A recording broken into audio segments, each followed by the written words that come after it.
بسم اللہ الرحمن الرحیم الصلاۃ والسلام علی رسول اللہ ربی ادخلنی مدخل صدق واخرجنی مخرج صدق واجعل لی من لدنک سلطانا نصیرا ربی اشرح لی صدری ویسر لی امری واحلل عقدۃ من لسانی یفقهوا قولی واجعل لی وزیرا من اہلی ربی یسر ولا تعسر وتمم بالخیر ربی زدنی علما ربی زدنی علما ربی زدنی علما۔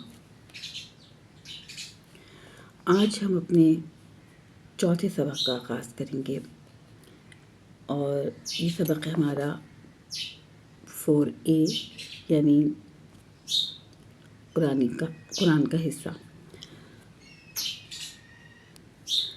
آج ہم سورۃ الفاتحہ کی آخری 2 آیات دیکھیں گے یعنی 6 اور 7، اور اس سبق کو یعنی 4A اور 4B کو پڑھنے کے بعد ہم 44 نئے الفاظ سیکھ چکے ہوں گے جو قرآن کریم میں 15,387 مرتبہ استعمال ہوئے ہیں۔ تو آئیے شروع کرتے ہیں۔ اعوذ باللہ من الشیطان الرجیم، بسم اللہ الرحمن الرحیم۔ اہدنا الصراط المستقیم۔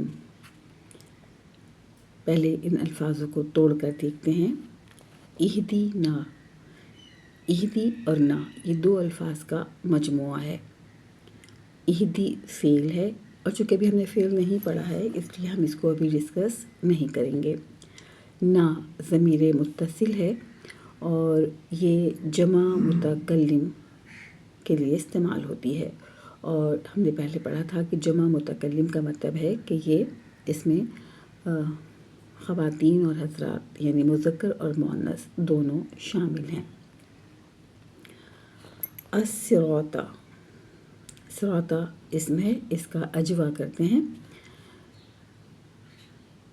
الف سے اجوا، ٹھیک ہے۔ الف سے ہم دیکھتے ہیں عین سے، عین جیم واو اور الف اجوا۔ عین سے ہم دیکھتے ہیں اس کا عدد، اور عدد میں یہ 1 ہے۔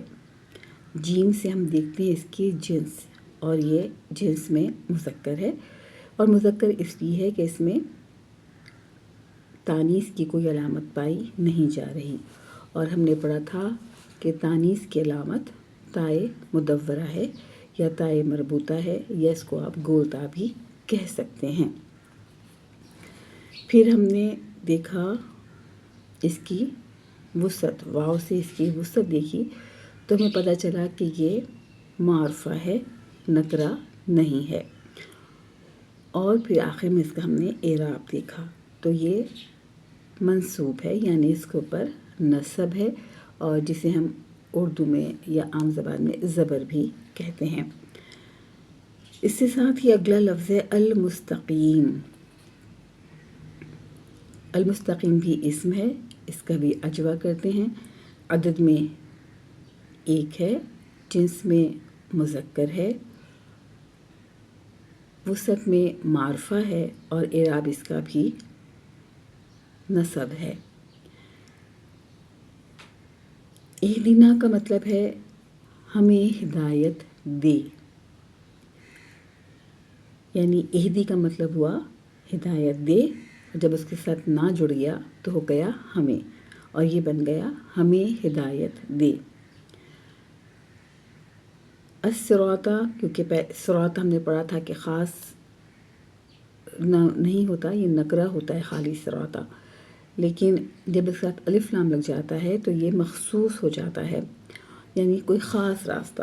تو ہم کسی خاص راستے کی طرف اللہ تعالیٰ سے ہدایت کی دعا مانگ رہے ہیں، اور وہ خاص راستہ کیا ہے، اس کی کوالٹی کیا ہے، اس کی صفت کیا ہے کہ وہ المستقیم ہے، یعنی بالکل سیدھا ہے، اور ایسا سیدھا ہے کہ اس میں کوئی ٹیڑھ نہیں ہے، کوئی کجی نہیں ہے، اور وہ ہمیں سیدھا راستہ اللہ کی طرف لے کر جاتا ہے۔ ترجمہ اس کا با محاورہ یوں ہوگا کہ ہمیں سیدھے راستے کی ہدایت دے۔ سیدھے راستے کی ہدایت سے کیا مراد ہے کہ یعنی اللہ تعالیٰ زندگی کے ہر کام میں ہمیں سیدھا راستہ دکھا دے اور اس پر چلنے کی توفیق عطا فرمائے۔ ہم نماز میں